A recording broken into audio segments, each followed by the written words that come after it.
then one late afternoon, I was in my tent reading the Playboy magazine, and I heard a little noise outside the tent. And here's a great big paw came in under the bottom of this white tent. Big, long paw. My rifle was laying on the other side, and the only thing I had was a big Bowie knife that I used to carry. And I took one big swoop, and I pinned his foot right to the ground. And then I quick lifted up the tent flap, and you should have seen the look on his face when he saw who had him. Okay, now I'll tell you another lie. I was hunting in Alaska. It was a brown bear hunt, and my hunting party, Bob Munger, he pinched hit as my photographer.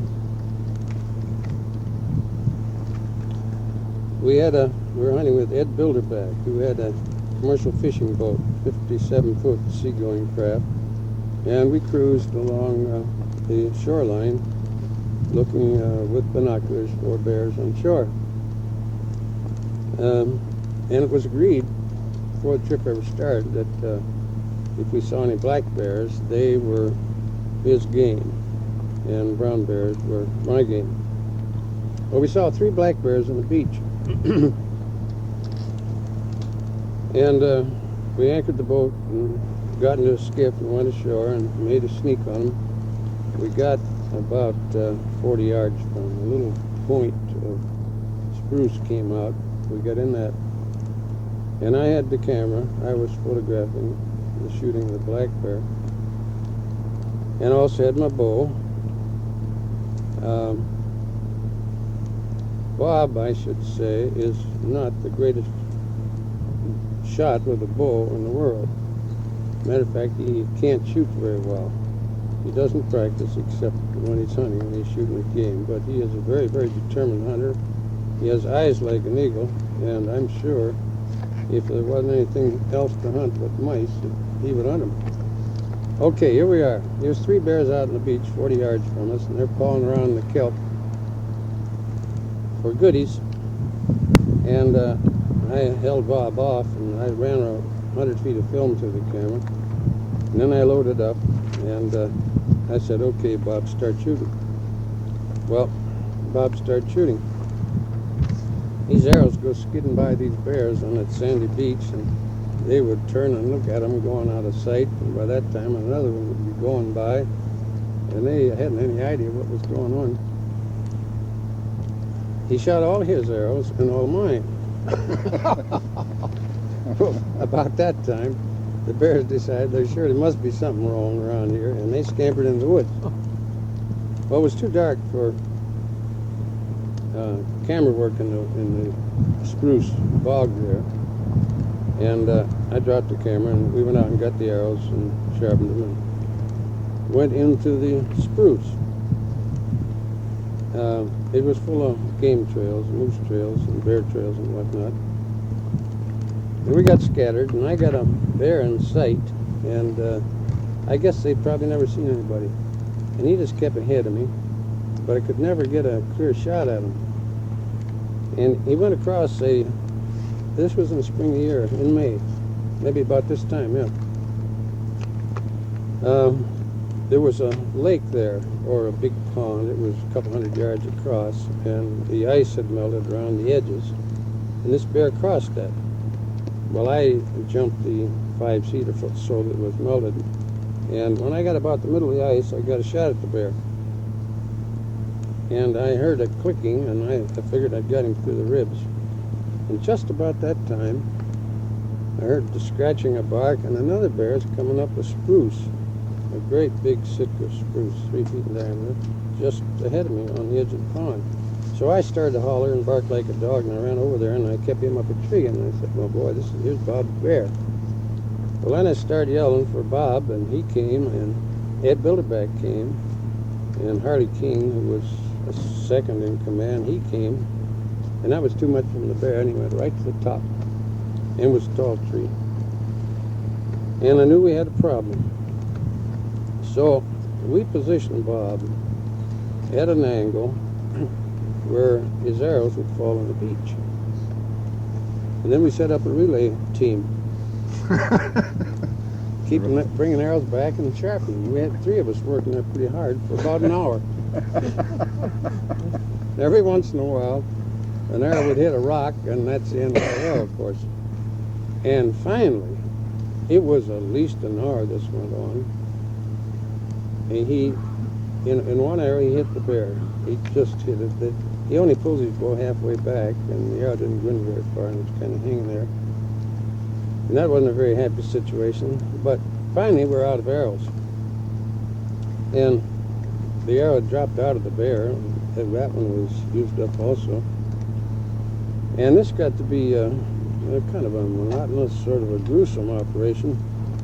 And I said, to hell with you, I'm going out and find my bear. And I didn't figure I'd have to go down this moose trail very far to find him. But I did. As it turned out, he was gut shot. Excuse me. I just blind hunted all around that area, and finally I jumped him. Well, I didn't have anything. I only had a couple of blunts in my bow quiver, because Bob had used all mine up. And but I ran after him and yelled, and I got him up a tree, but I didn't have anything to shoot him with. I thought I would. I thought maybe take him back of the air with a blunt, but then I thought again, no, I'll knock him out of the tree, and he'll start running, and maybe never find him again. So I started yelling. And Ed Bilderback came over. He said, "What's the trouble?" And I said, "Well, I got this bear up a tree, and I haven't got anything to shoot him with." He said, "Bring me an arrow." He said, "There aren't any more." I said, "There must be an arrow back in that beach somewhere that I can shoot this bear with." Well, he said, "I'll go see you." And I sat down there, and about half hour he came back, and the arrow had hit a rock and it curled the head up. But I bent it out with my pliers and sharpened it and shot the bear. Well, he fell out of the tree and broke that arrow. Well, we're back to the same situation. We're back to the tree. And Ed Bilderback, who is, he reminds me a lot of Ray here. He's quite a going concern. He had an M1 carbine with a clip of 20. And there was another spruce tree, grew about 30 feet from this one. And he said, "Bob, I'll go up and I'll go up this other tree and I'll shoot the limb off." Bob said, "Don't shoot the bear." He said, "No." So he sent up the tree.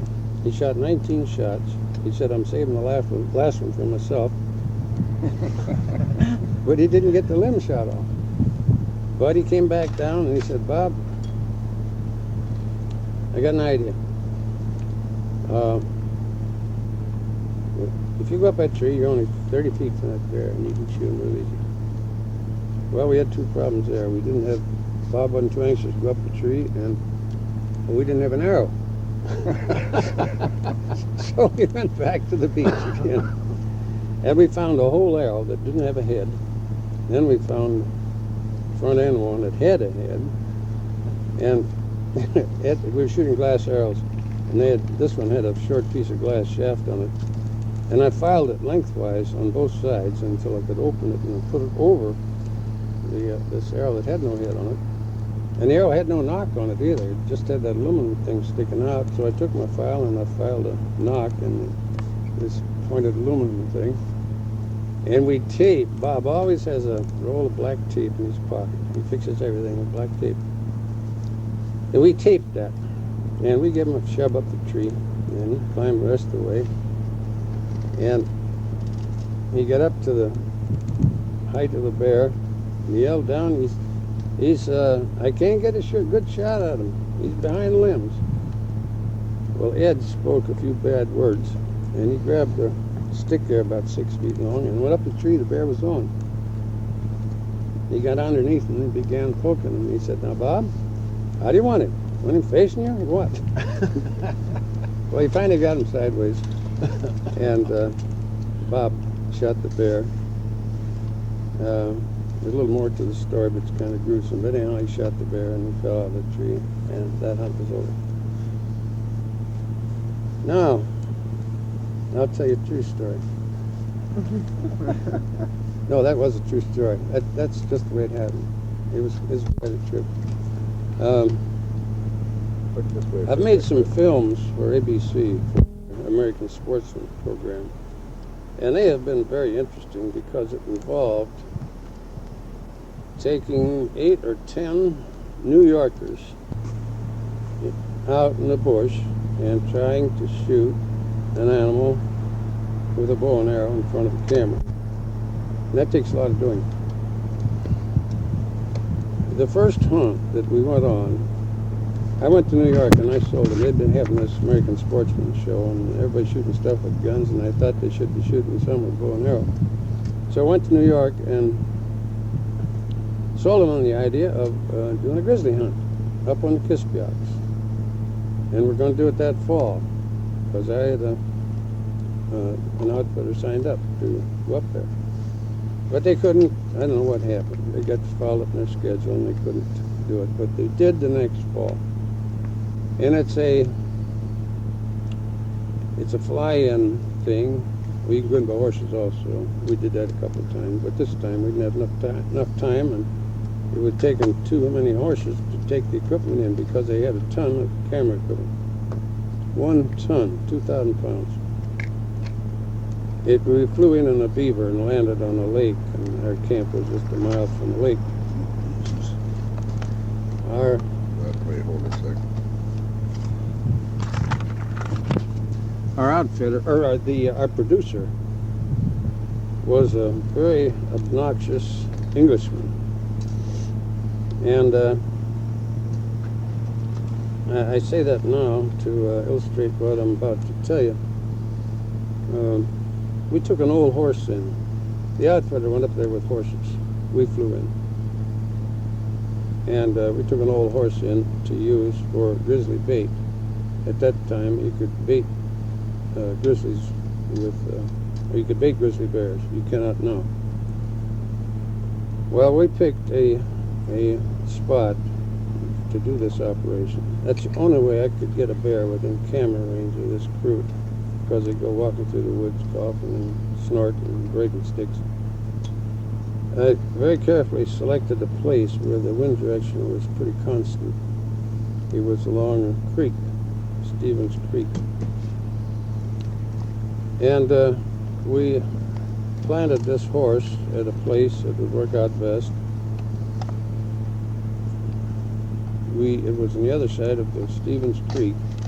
We dropped a spruce across the creek and trimmed it for a bridge and built a platform in the trees, real heavy platform. They had 3 cameras up on this platform and a sound man. Well, the bait was out for 10 days before a bear found it. They liked their meat pretty tender, apparently. But bear finally found it, and our action started. And my instructions from the producer is that he wanted the grizzly standing up when I shot him, standing up on his back feet. And that's quite an order, because I guess he thought that he could tell bears what to do like he tells actors. And I said, well, okay, I'll whistle at them, and maybe they stand up. They sometimes do. They hear a strange noise.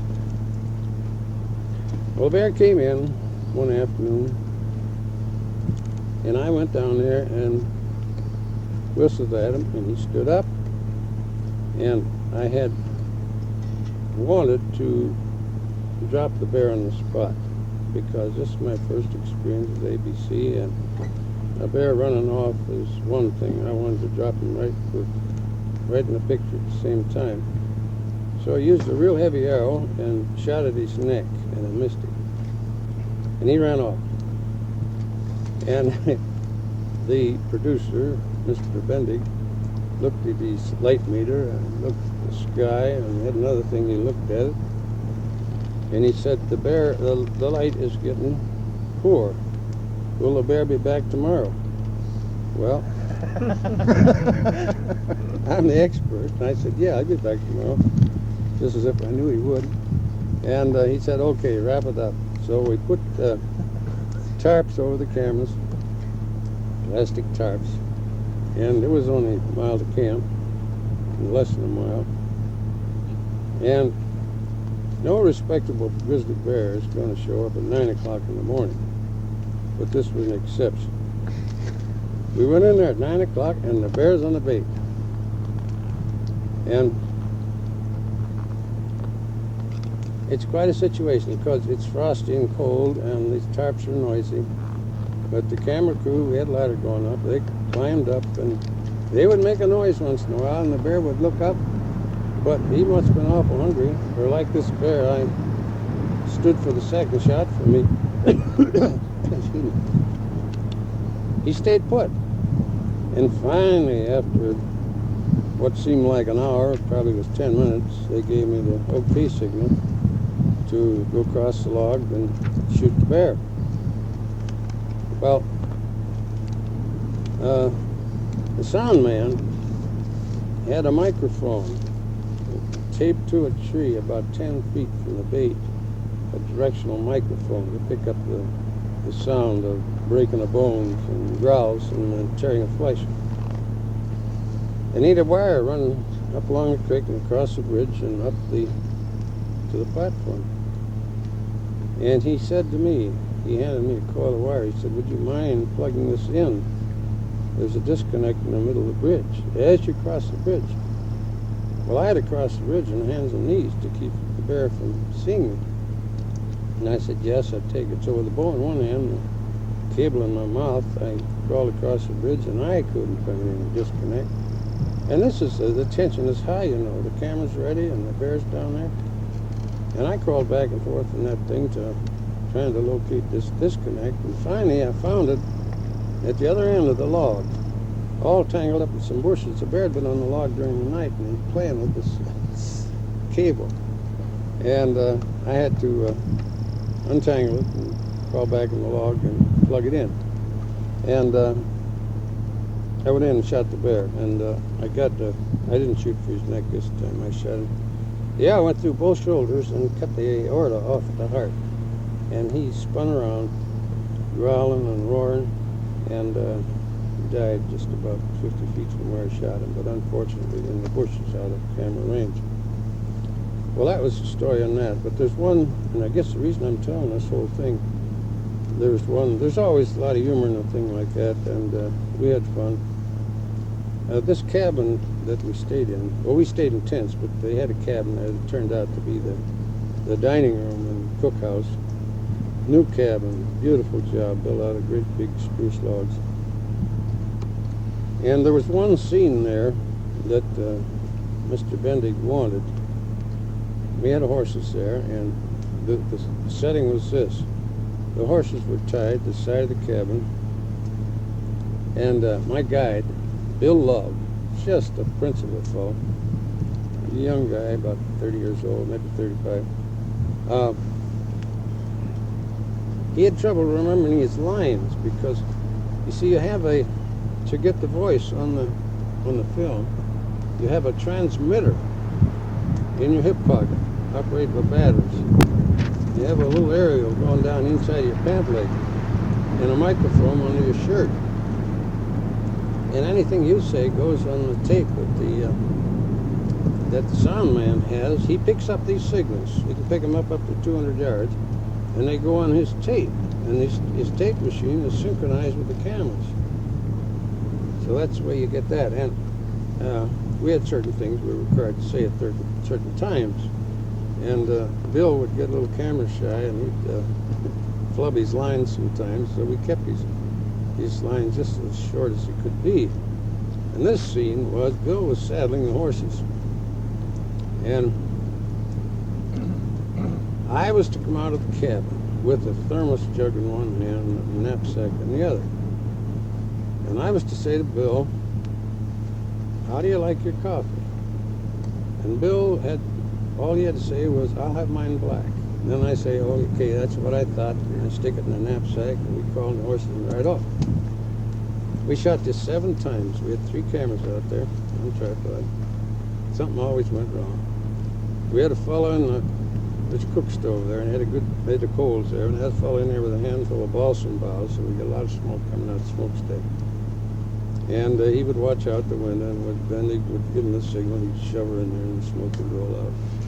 And then the sill of the door The sill on the cabin, of course, is the bottom log. You don't cut that because the cabin falls apart. So, and this bottom log was about the size of the one that we're looking at here.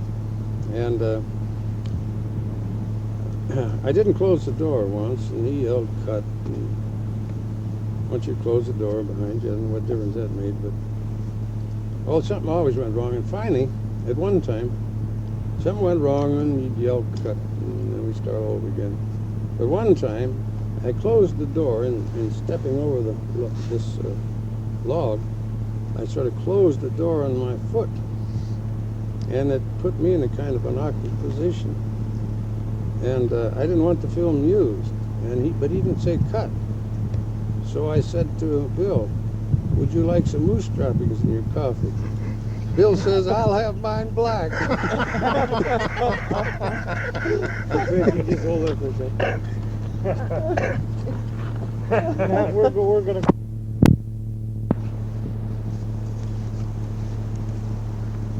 Yeah, as long as we're on the ABC thing, I made 4 films for them. This one I'm about to tell about involves the hunting of mule deer out in the Jicarilla Indian Reservation in New Mexico. They told us when the ABC booked the hunt, they told them that we were the first white people ever to hunt on this reservation. And I thought, boy, that'd be really something. There'd be deer standing all over. All we got to do is pick out the biggest one and shoot it. What they didn't tell us is that the Indians are shooting them night and day, and that the deer are wild.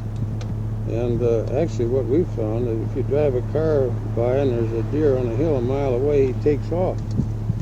And we worked real hard on this thing without much luck. You know, it's tough enough to shoot a deer with a bow and arrow, but to get a camera crew there to get a picture of it is very difficult. So at one time they let out all the Indians out of jail and they put on a drive for us. But that didn't work out too good because not all of them came through on the end of the drive. And we tried everything, but finally we were very, very lucky. Matter of fact, I'd given up. I told the producer, "You better wrap it up and write this off because this is a real tough one. It'd be tough to get a picture of shooting a deer with a rifle out here." But he was a persistent fellow, unfortunately so, because 2 days after that, we got a mule deer coming right at us, a nice big rack of horns coming right at us, and we got a beautiful picture. One of the camera crew was a pretty husky guy and a little bit woods-wise, and he followed me around with a hand camera, just a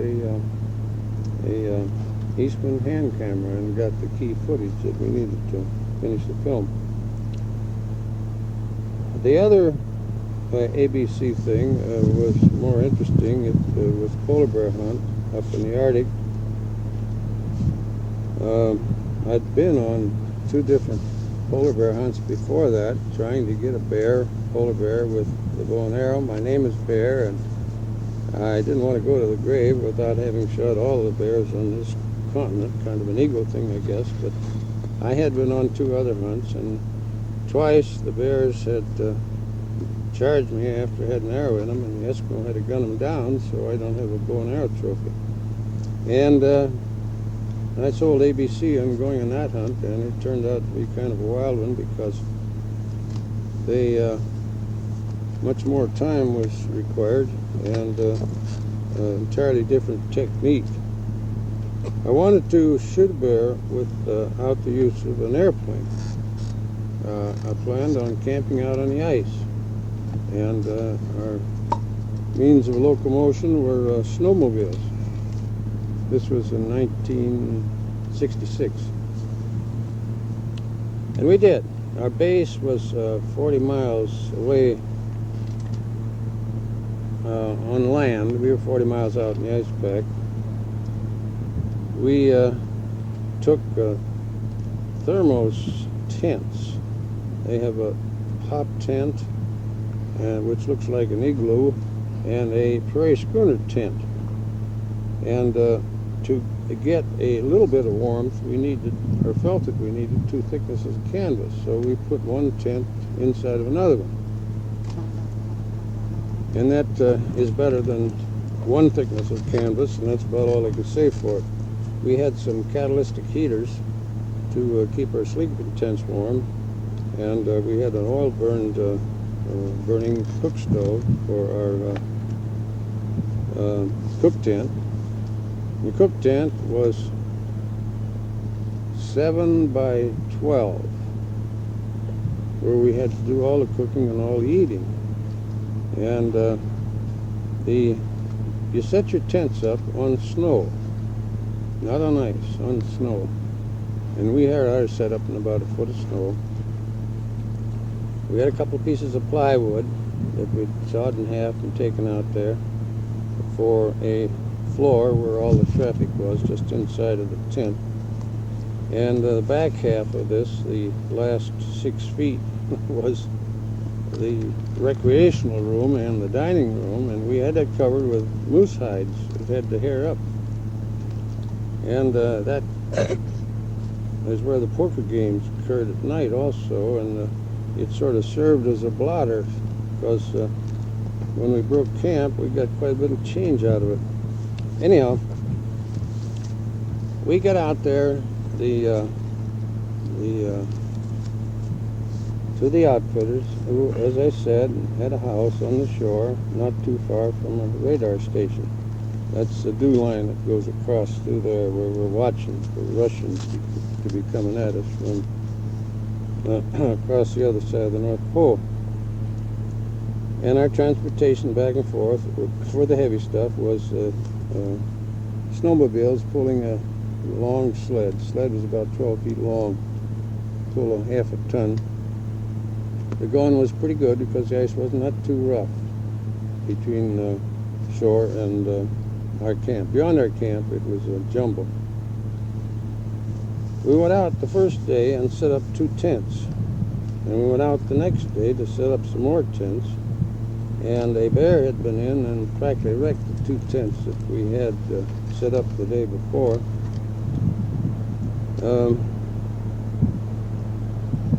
The next day, we saw a bear go by just about a 1/4 mile away. A real nice bear, but there was no use going after him because the camera crew hadn't arrived yet.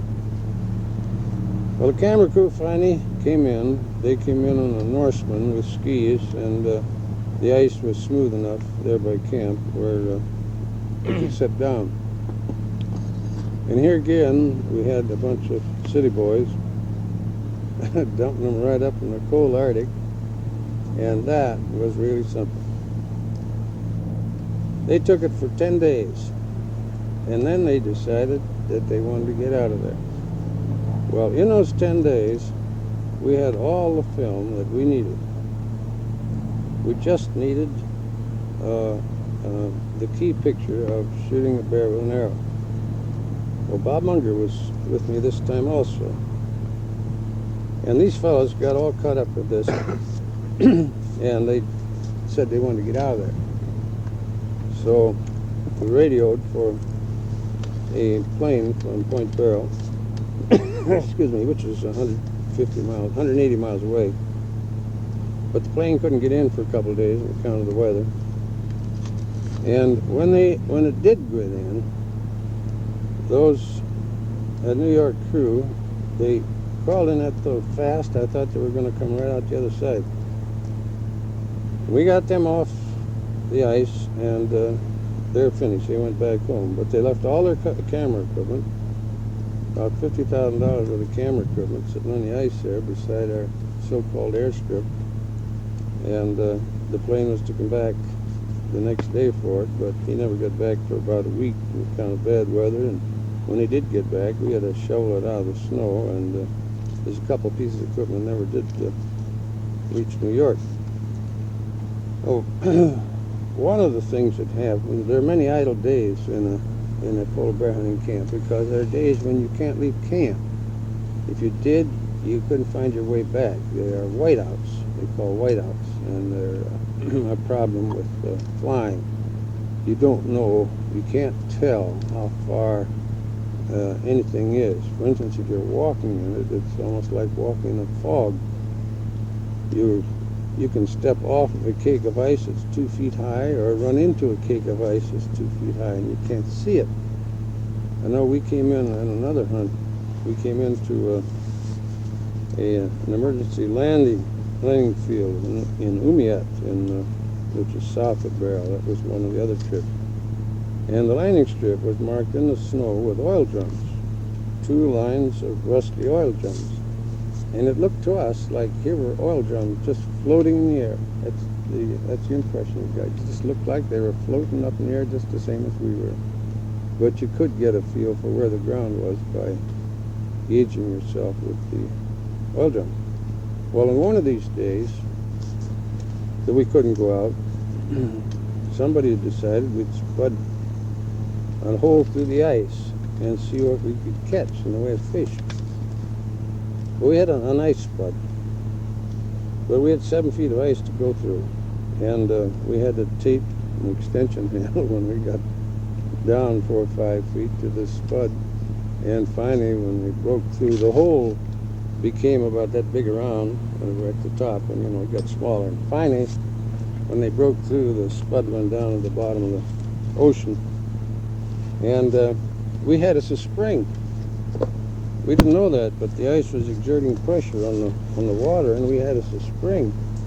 And the thing flooded us out of camp. We built quickly snow dams and whatnot, but we couldn't contain it, and had to move the entire camp. The camera crew left, and there were only 3 of us: Bob Munger and Jim Helmick, who was the outfitter's son. And he had a little Piper airplane there on skis. And we didn't use that, but we used the snow machine. We shot seals. Shot seals with a rifle, and used them. We skinned the seals because we wanted the skins, and the carcasses we would drag with the snow machine to various points of the compass from our camp, out about 10 miles. And on some trips, one of us would sit on the sled and cut pieces of blubber off. The blubber in the seal is a couple inches thick, and drop it along the trail. And then with the remains of the carcass, we would tie it down with an ice anchor out in front of the tent. And we thought, well, gee whiz, all we got to do is, just when the bear comes along, we shoot him right in camp. Why should we chase off all over this Arctic? Well, it didn't work out that way. Twice bears hit the trail, but both times they went the wrong way. And we also had a blubber pot. We also had a blubber pot working, a 5-gallon Blazo can over a catalytic heater sitting on an oil drum. And that burned round the clock. One filling would keep it going for 24 hours.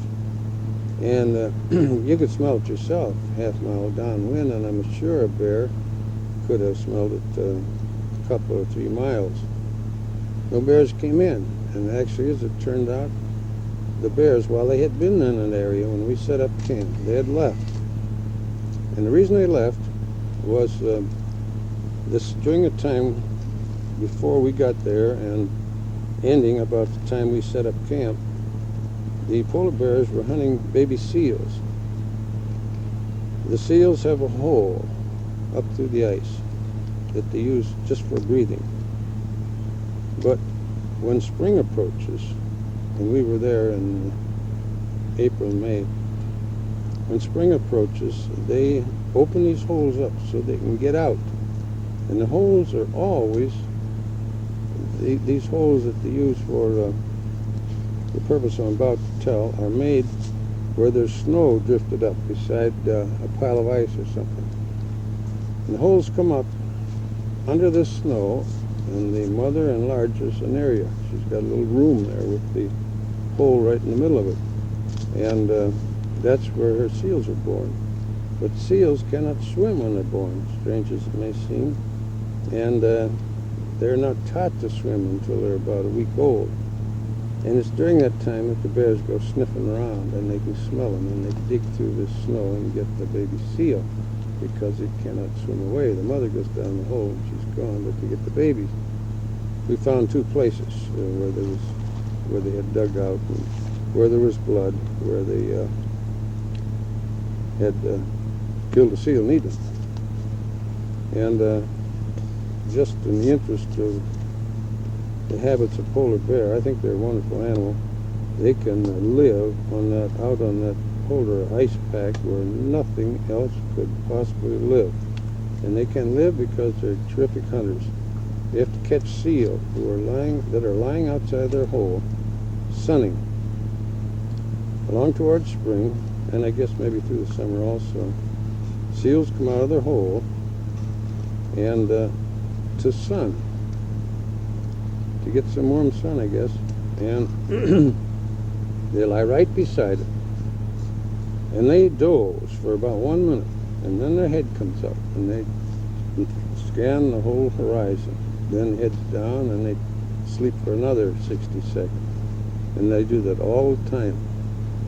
And if you're hunting seal, we had a kid's sled, and I'd made a piece of plywood, got some shelf raggets, and fastened a piece of plywood in front of it, and cut a hole to look through when you're lying on the sled on your belly, and covered it with white sheet. And you could locate a polar bear with the snow sled, and you could get within 700 or 800 yards. That's about as close as you dared get. And then you got on this snow sled and clawing your way along with your fingers and your toes. When his head was down, you'd work your way up to him. And if you had to shoot him in the head, because any other place would be down the hole, which meant you had to have a good rifle, and you with a nice scope on it. You have to know where it's shooting, and you have to get within 150 yards. Would be about as far away as we ever tried to shoot. So we got these seals, and we baited them, and we had the blubber pots burning. And finally, on the 26th day, we had told each other all the stories we knew several times. Matter of fact, we were getting to hate each other. And Bud Helmrich, the outfitter, came out. He had a Cessna on skis, and I don't know, somebody said, let's get in the airplane and find a bear. So we got in the airplane, Bob and I, and we were airborne. We saw a bear in half an hour, about 30 miles from there. It was along a pressure ridge. Pressure ridges are caused by the wind and the tide blowing a big hunk of ice away from the main body and taking it out. Then you get a change of wind or tide or both, and back it comes. And it's only traveling just very, very slow, but when it meets that shore ice, there's millions of tons moving, and it just piles up a ridge that could be 50, 60 feet high of ice, and it goes along like a little mountain. And the bears travel these pressure ridges to looking, sniffing around for these seals, because that's where they find them.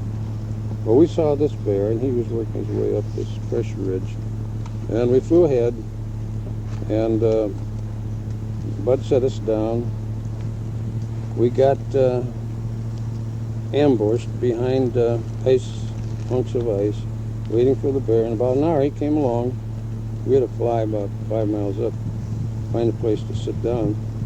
He came along, and I got a shot at him at about 50 yards. He turned broadside. He smelled us. The wind was wrong. He turned broadside. And I shot and got a all through his lung, and he ran about 200 yards and piled up.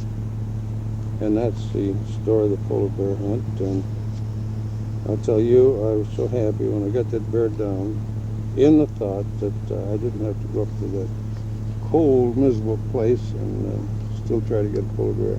That was your third one, was it? That was the third hunt, yes.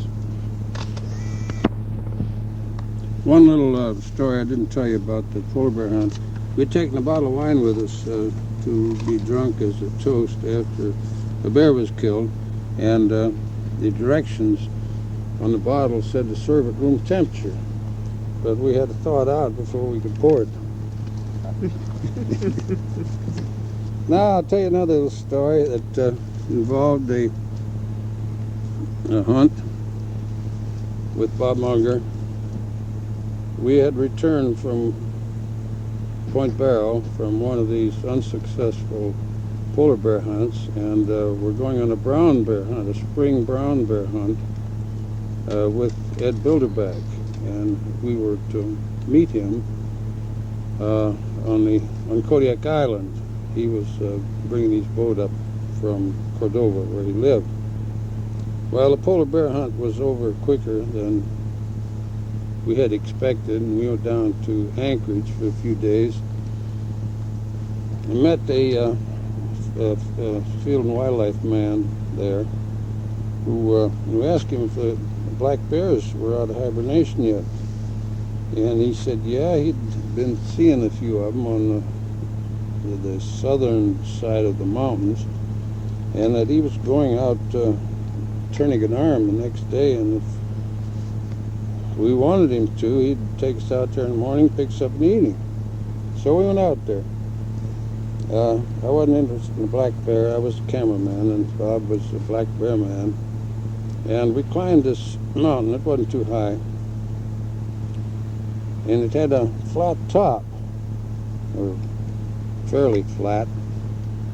It was a tundra country where you sank in, pretty deep at each step, and it was open except for buckbrush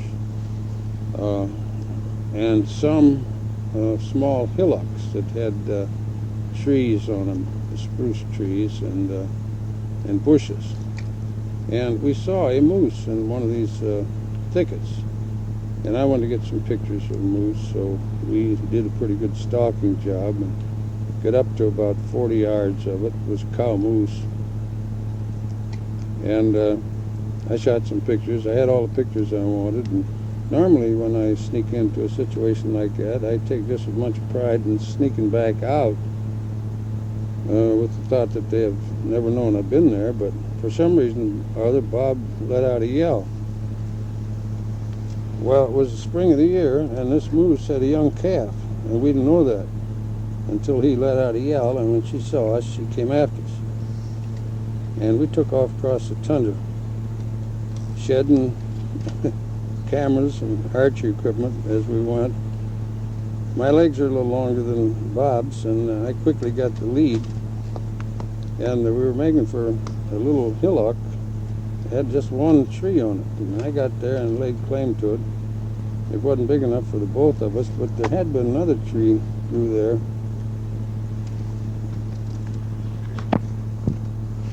There had been a tree grown there in years past, and it had blown over, and it let there was a hole under the roots, and I yelled to Bob to duck in that hole, which he did. And when he was out of sight, the moose came over to my tree, and she was bumping it with her shoulder and pawing it with her front feet, but I was up high enough and there wasn't any problem. But about that time, Bob popped out of the hole, and the moose saw him and took him around the tree, and he's back in the hole again. And then the moose again came over to the tree where I was, and she was trying to get me out of there, and again Bob's out of the hole. And I yelled to him. I said, "What's the matter with your head? Get in that hole and stay there." He said, "I can't. There's a bear in there." Okay, now I want to tell you a little story about the first black bear I ever shot. Seeing that we're on a black bear hunt here, it seems very fitting. We were in Western Ontario, north of Kenora, hunting on Lake Wabasgang. And that's a rocky country and a hilly country, and there aren't too many places to camp. And Lake Wabasgang was the source of the Cedar River. And there was a rock that went right across the river, created a dam to make the lake in the river, and was a waterfall. And Continue on, fast forward, then turn the tape over.